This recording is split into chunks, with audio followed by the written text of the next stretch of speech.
Kalau tadi semua sudah klaim-klaiman dan secara kepakaran komunikasi politik Prof. Feli sudah memberikan komentarnya. Sekarang ini bicara data juga nih. Baru sedikit sekarang saya kasih. Kalau semua tadi klaim menjungkir balikan nomor satu semuanya nih Mbak. Hasil yang didapatkan di media sosial. Ya, jadi situasi di media sosial itu persis seperti yang ada di panggung ini. Persis sama, rame-ramenya, serang-serangannya sama. Nggak ada yang berubah. Semuanya mirip itu. Mic-nya boleh naik Oke, lagi ya? itu adalah catatan pertama. Catatan kedua adalah bahwa yang namanya media sosial itu sangat dinamis. Sesuatu yang terjadi atau peristiwa yang terjadi pada saat itu akan berubah ketika peristiwa itu sudah tidak ada lagi. Artinya ketika kita membuat analisis pasca debat capres, maka pemenangnya mungkin berbeda dengan sekarang. Oke, pasca debat capres siapa waktu itu menangnya? Memang paling banyak adalah Anies, tetapi sentimen terbanyak positifnya adalah Ganjar. Terima kasih. Boleh Mbak dikeluarkan Tika. data-datanya barangkali Itu ya? tadi sebenarnya tapi nggak keluar. Itu adalah pas debat capres ya. Oke. Nah, kalau Pasca bicara debat cawapres? cawapres, nah pasti yang ditunggu itu kan. Ketiganya juara. Oh, Oke, ketiganya jadi- juara. Maksudnya Oke, ketiganya juara. Jadi Ketiganya juara. betul. Jadi Muhaimin itu adalah juara untuk mempopulerkan satu istilah yang namanya selepet. Jadi istilah oke. selepet itu menjadi 5 isu terbesar dalam sepanjang debat. Tepuk tangan dulu, tepuk tangan. Oke.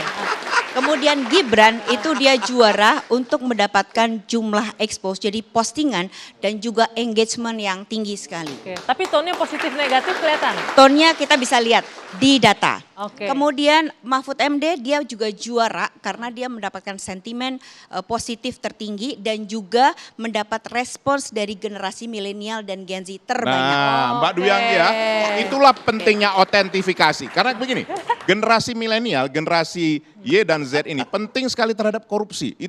Itu prioritas pertama, betul ya? Nah, kedua baru yang lain, yaitu energi baru terbarukan sama pekerjaan. Oke. Boleh saya minta tampilkan data lagi yang baru sedikit Boleh. tolong dibaca ini data yang pertama Jadi tadi. sebenarnya Apa tuh bisa ya ditampilkan? kalau terkait dengan debat kemarin itu sebenarnya ada hal bahwa debat itu adalah sebuah panggung. Oke. Itu yang dilihat oleh para netizen gitu. Oke. Artinya ketika isu ekonomi itu adalah isu yang sangat elitis. Oke. Netizen itu yang dilihat itu hanyalah terletak pada gestur tubuhnya, kata-katanya, tatapan Jadi matanya. nggak masuk ke substansi, lebih ke Tetapi lebih delivery. bicara soal itu. Jadi Oke. tip and tricks untuk menjebak lawan. Nah itu adalah beberapa hal yang dilihat oleh Nah, netizen. Mbak gitu. Rustika, coba ini Ya. ini Mbak, kalau kita membaca ini kelihatan nggak ya, Mbak Rustika? Nggak bisa lihat kelihatan. nggak? Nggak kelihatan, oke.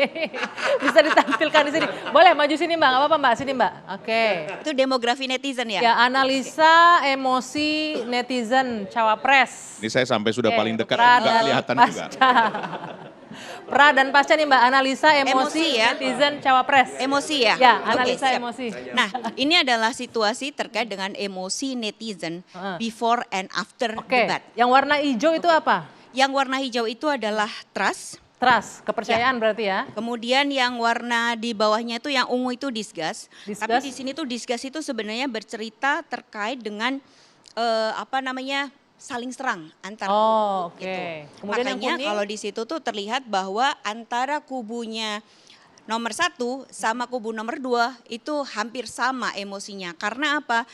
Dua kubu itu saling serang. Sementara Oh. kubu ketiga itu malah justru enggak banyak terjadi saling serang. Walaupun diserang tapi enggak banyak.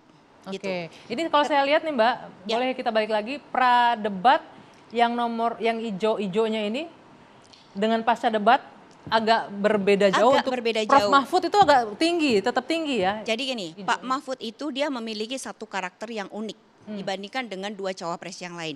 Pak Mahfud itu dia memiliki pendukung yang militan dan mereka itu adalah orang-orang yang memang dari dulu dia suka sama Pak Mahfud. Di mana pendukungnya Pak Mahfud di media sosial itu berbeda dengan pendukungnya Ganjar di media sosial. Jadi Pak Mahfud Bedanya? bedanya begini, kalau Pak Mahfud itu dia adalah figur yang dianggap tegas oleh netizen.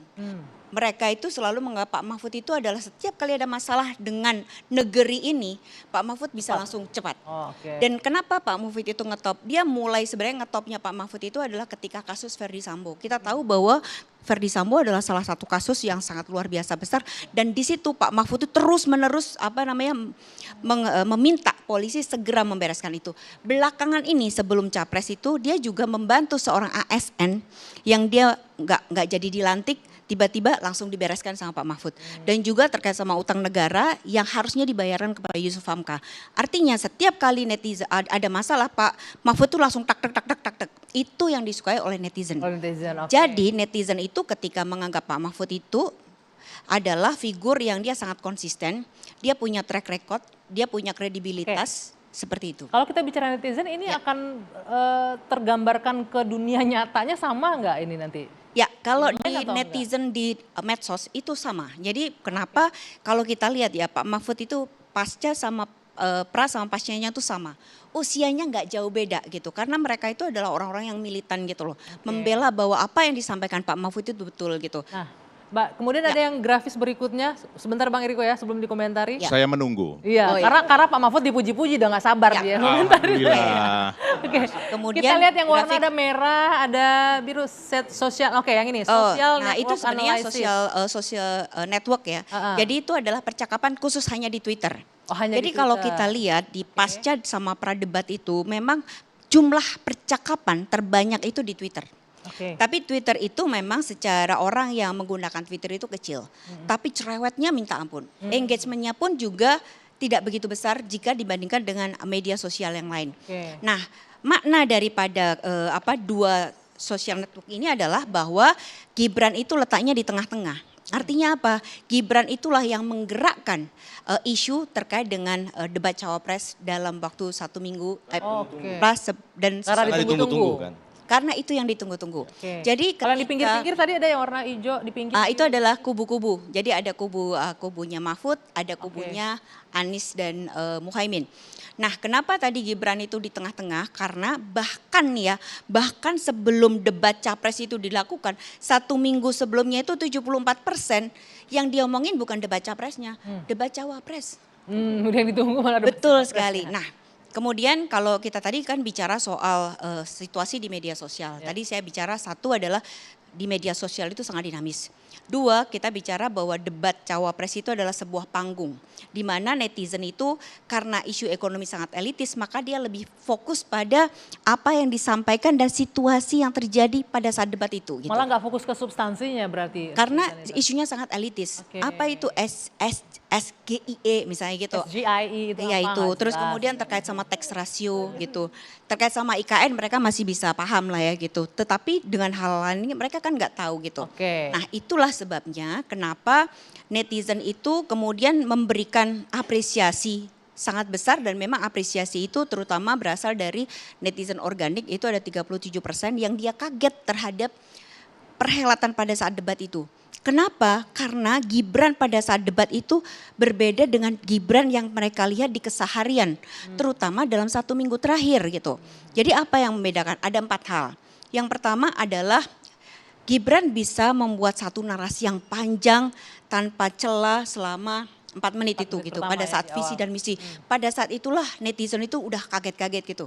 Kedua adalah ternyata Gibran memiliki artikulasi yang bagus gitu. Padahal selama ini tuh Gibran sangat pendek, Irit irit bicara bicara. ya, dikenal irit bicara. Ketiga, Gibran tiba-tiba memiliki rasa percaya diri ketika berhadapan dengan Mahfud dan Muhaimin. Sementara belakangan ini Gibran tuh lagi bahkan menjauhi wartawan gitu. Dan juga dia sedang ada blunder. Nah, pada saat debat itu netizen itu kaget, ternyata Gibran kok berubah sekali. Tapi Kenapa? blunder itu nggak jadi pembahasan ya di. Dia jadi pembahasan, tetapi ketika itu terjadi, jadi orang yang pro Gibran, ini kan ada pro dan kontra. Yang pro Gibran mengatakan bahwa itu emang kejutan buat Gibran gitu loh. Buat masyarakat, ini loh calon kita, ini loh anak muda gitu. Nah kenapa engagementnya Gibran tinggi? Karena semua itu terutama ditarik di platform TikTok. Kalau kita lihat dari sisi sentimennya, postingan sentimen kepada Gibran itu tertinggi Mbak. Oke, Gitu ya. sebentar, tahan dulu Oke. Mbak. Nanti kita akan masuk itu platform-platform yang digunakan. Boleh ditanggapi Bang Eriko, boleh? Ya Mbak Dwi Anggia, saya jujur terpana yang disampaikan oleh Mbak Rustika Herlambang ini. Karena memang apa yang di hati saya disampaikan sudah Mbak Tika. Saya tidak tahu lagi apa yang harus disampaikan. Jadi tadi klaimnya sesuai tadi ya. Kalau tadi sudah Mbak Dwi berdata. Anggia mengatakan bahwa Eriko tuh suka menduga-duga. Bukan atau aku tadi, loh, Prof. Bung Leli Ayu tadi. Leli ya. Ah. Ya saya tidak menduga lagi, tapi kenyataannya apa yang saya pikirkan. ternyata disampaikan oleh Mbak Tika bahwa yang kita cari seorang pemimpin yang real, bukan yang misalnya kalau dinyanyi itu ada itu dulu penyanyi yang jago lip sync, jago teatrikalnya. Nah, apakah itu yang kita mau cari? Nah, ini yang cari yang otentik, yang memang punya kemampuan dan apa adanya. Satu lagi bonusnya tadi sudah disampaikan bahwa dia orang bersih. Ini namanya Profesor Mahfud nih, tadi soal Verdi Sambo dan lain-lain.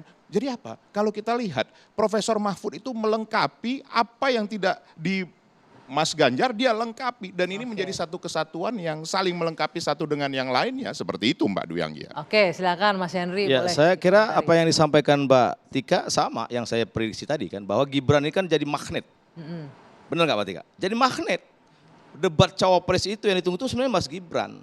Bahkan Dan dari Mas debat Gibran, capres ditunggu cawapresnya makanya. Iya, Mas Gibran itu bisa membuat perhelatan pesta demokrasi menarik gitu. Dan tadi saya bilang menjungkir balikkan banyak prediksi. Ya kalau tadi misalkan di seharian dia nggak mau ngomong banyak, itu kan bagian taktik strategi saja.